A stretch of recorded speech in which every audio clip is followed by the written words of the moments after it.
So good day mga boss, welcome na naman sa ating panibagong video. So sa video natin ngayon mga boss, ang pag-uusapan natin ay patungkol sa flyball o bola ng mga scooter mga boss. So dito meron tayong bali apat na flyball. Ito yung Koso. So magandang klase ito ng flyball mga boss, Koso. JBT. So yan.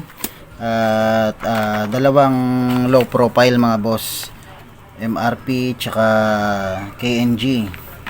So yan, so yun yung mga flyball natin mga boss. Ang pag-usapan natin dito ay kung accurate ba yung sinasabi nilang gram ng mga bola na to mga boss. So dito sa Koso meron tayong 12 grams mga boss. I-check natin lahat ng mga bola nya kung accurate ba na 12 grams yan, pati sa JBT. Dito sa JBT natin mga boss, ang ginamit natin pang PCX, so 12 grams yan mga boss. Tapos nagkakalaga siya ng 500. So yan 500. Tapos ito halos same yata mga boss.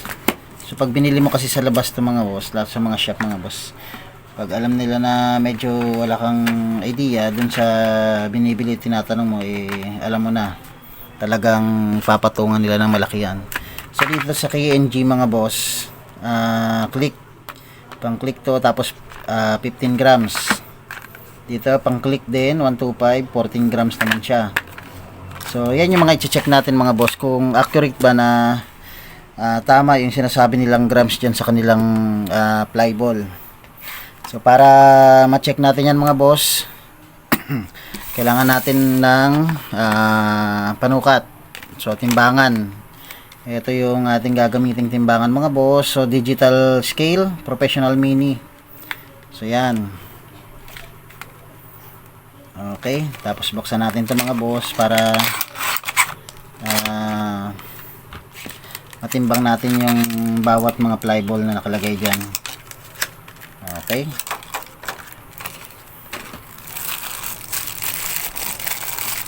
So yan, tabi natin itong plastic. Tapos gagamit tayo dyan mga boss ng AAA na battery. Dahil kailangan ng battery yan mga boss para gumana yung kanyang digital.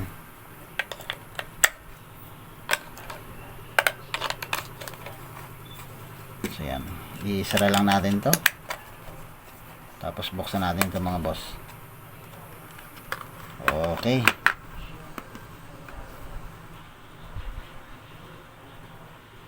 So yan, on, off. So dito unang i-check natin mga boss yung dalawang low profile natin. So check natin kung gumagana. Yan, okay. So medyo ibaba natin yung ating camera. So dito unahin natin mga boss yung KNG. So 15 grams yan. Tapos ito naibuka lang to mga boss para ma-check natin, pero hindi pa talaga nagamit yung mga flyball yan. So yan, bali 6 na flyball. So yan, check na natin. So bali 6 yan mga boss na flyball. Check natin yung isa. 14.78.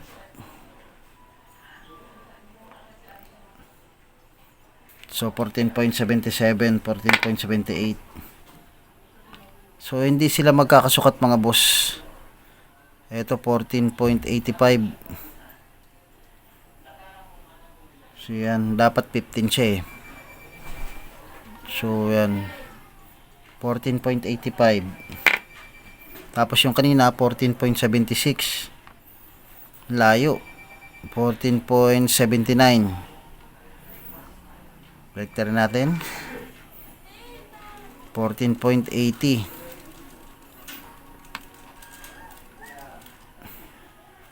14.80. 79. So yan, magkakaiba sila mga boss. So 79 din to. So walang umabot ng 15 mga boss. 14.80 plus. Tapos 79. So yan yung sukat mga boss ng KNG. So iba-iba, wala siyang magkakaparehas na sukat mga boss. So balik lang natin to. Sunod na yung ito yung susunod natin mga boss. MRP. So ito na yung sunod natin mga boss. MRP na 14 grams pang Honda Click. So ito natin lahat.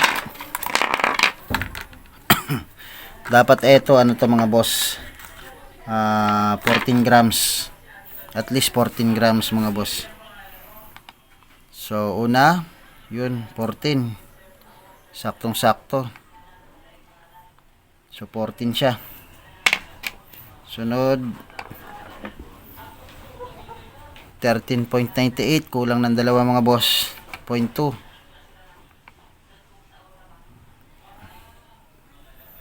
So 13.90, 13.90, 13.90 mga boss. Yung isa yung accurate na 14. So 13.85,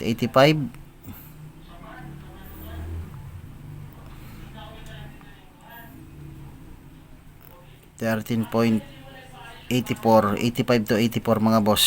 So yan, 13.89, dalawa uli ang kulang. 13.88, 88, 89 mga boss.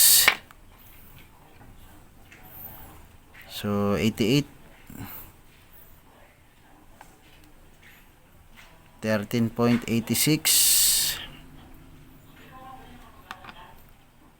13.86. So yan, 86. So magkakaiba sila lahat.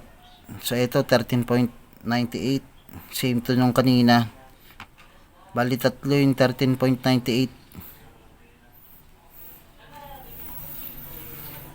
So 13.90 naman, 13.90. So magkakaiba sila ng sukat mga boss pag So yan 13.98, accurate siya 13.98. Pagdating dito sa kabila, 13.90. Bakit ganun kaya mga boss? So yan 98. Kabila natin 98. Sa kabila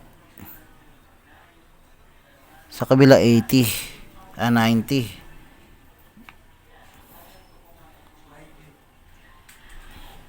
So yan 89.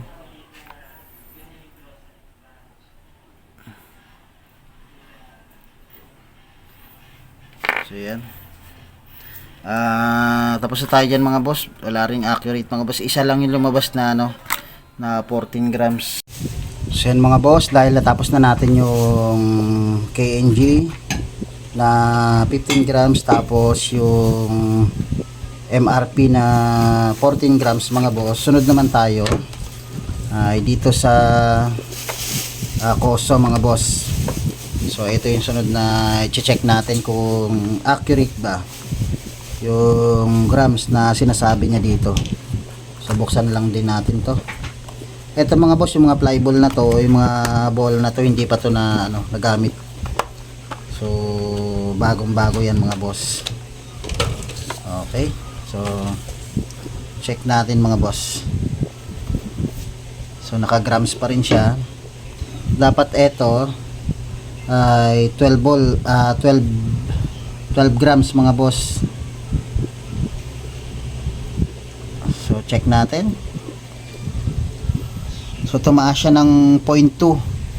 So 12.2. Check natin yung isa. 12.2. 12.2. So straight niya ata na 12.2 to mga boss. 12.1, 12. So yan 12.1, ulitin natin. 12.1,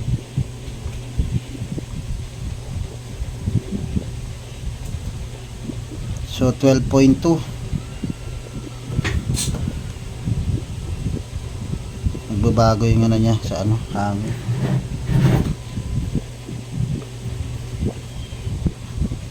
So ayan, 12.2.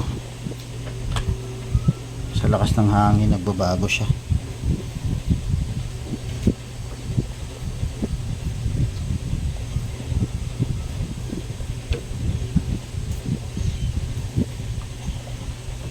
Teka lang.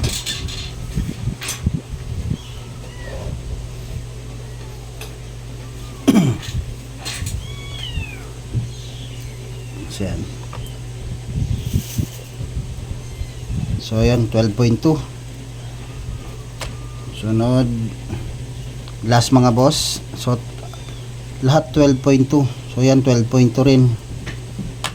So lumagpas siya dun mga boss sa kanyang naka-indicate na grams mga boss. Etong koso. So yan yung itsura niya. Koso flyball na 12.2. Yung sukat ng mga flyball niya ay umabot ng 12.2 mga boss. Dapat 12 straight na grams lang. Okay. Pagdating naman dito sa dalawa, magkakaiba. Lahat ng mga bola mga boss, magkakaiba yung sukat nila o yung bigat. Pero pagdating sa koso na brand, umabot siya ng 12.2. So lagpas siya dun sa grams na sinasabi niya mga boss. So last natin, eto JBT na pang PCX. So 12 grams daw yan mga boss. Check natin. So yan. So hindi pa rin ito nagamit lahat mga boss ha. Itong mga bola na to. So brand new lahat yan. Okay.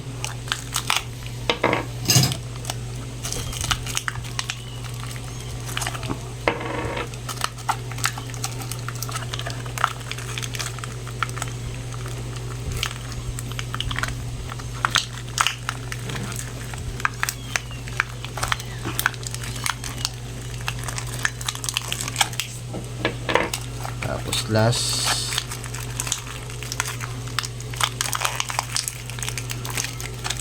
so check natin mga boss kung magkakaparehas pa o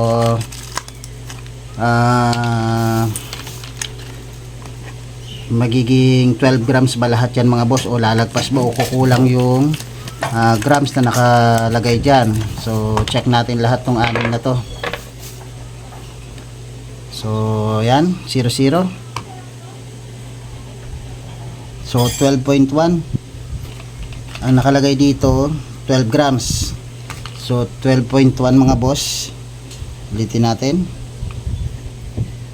So yan, 12.1.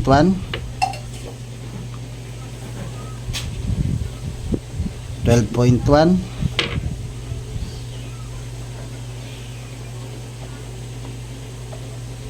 12.1.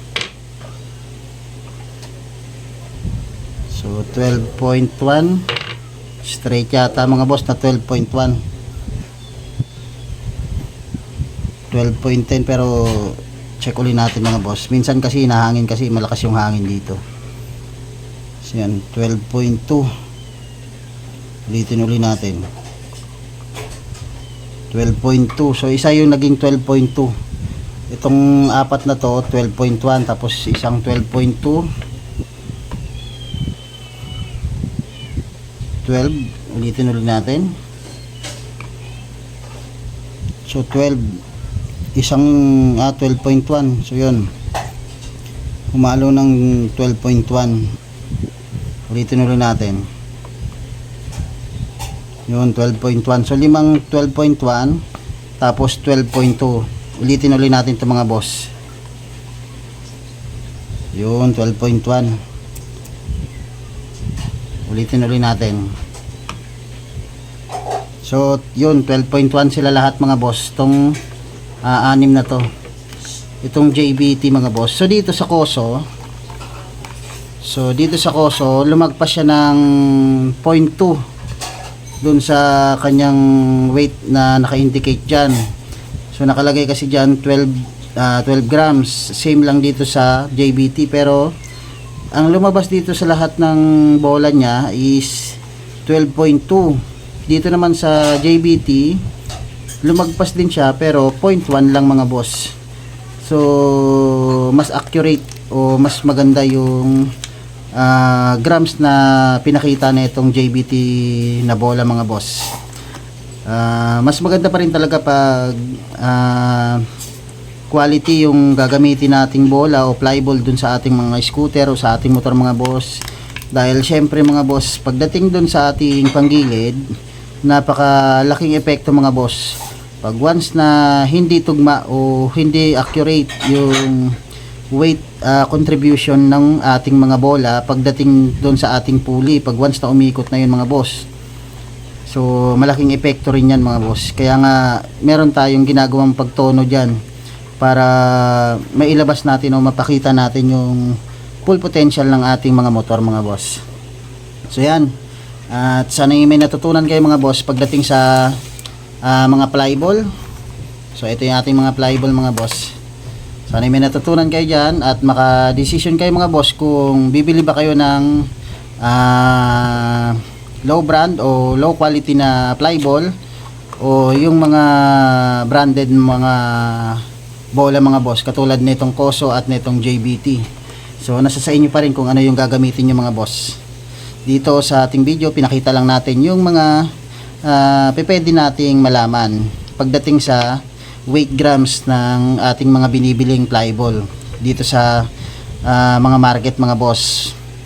So kung nagustuhan nyo to mga boss itong ating video, paki-like lang mga boss yung ating video para ma-recognize ni YouTube o ng ating platform mga boss na legit yung ating channel at malaking tulong yan sa ating channel mga boss.